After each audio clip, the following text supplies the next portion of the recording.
France. Well, we're joined now by Bénédicte Paviot, UK correspondent for France 24. Good evening. Thanks very much for joining us. Is it possible, do you think, to define this as a movement? It's a movement in the largest sense. It's a spontaneous, organic movement. It's been done via social media. It is tapping into a real anger. It is dangerous for President Macron, even more dangerous for his Prime Minister. Why? Because it's across France. It's across the party political divide. I think it's not irrelevant that we've had two successive single-term presidents, President Sarkozy, so Conservative, right-wing, 5 years, and then we had President Hollande. And this is about an anger that started out about fuel prices. It's now widened. There are over 40 different demands from this group, and it doesn't have any leaders. No, but is it possible then to address all these demands? I mean, they're growing like topsy. I mean, he's got a problem because as soon as he attaches himself to one and says, I'm going to make adjustments on the fuel price, along comes a problem with public services. Your question, is it possible? It's possible. Is it probable? Interesting. President Macron at the G20, in a press conference, we know how leaders don't like to talk about domestic problems or policies abroad. There's no way he couldn't. In answer to a question today, and anybody who speaks French, I invite to look at President Macron's tweets. They're quite interesting. I think he's evolved in his position.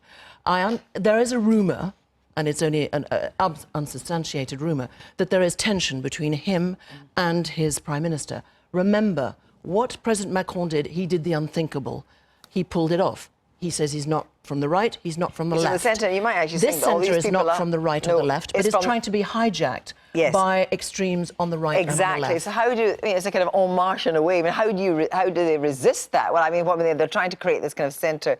All these people are not, by and large, political people. But the danger is, of course, that there'll be the infiltration of extreme right and extreme left.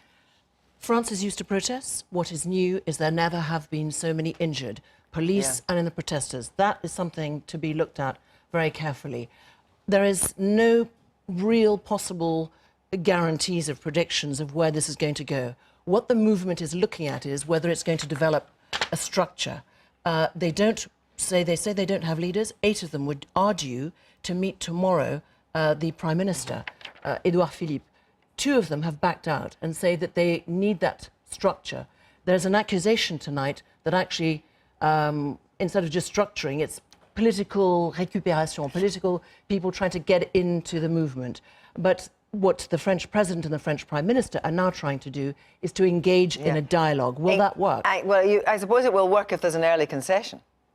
Maybe. From who? From the government. It doesn't. I think what President Macron, the best way to summarise it at the moment, very briefly, is to say that he wants to stick to his fuel increases because he believes it's a wider plan of reforms. As he said, you can't be one thing environmentally friendly on Monday and the next day the other thing. So there's a policy there. This has turned in, the biggest thing in the list of demands is that the anger at living costs. And what I thought was very interesting today, in Argentina, President Macron said, I recognise this anger. He separates, since in the last week, people who have genuine grievances about living costs. He wants to listen to them.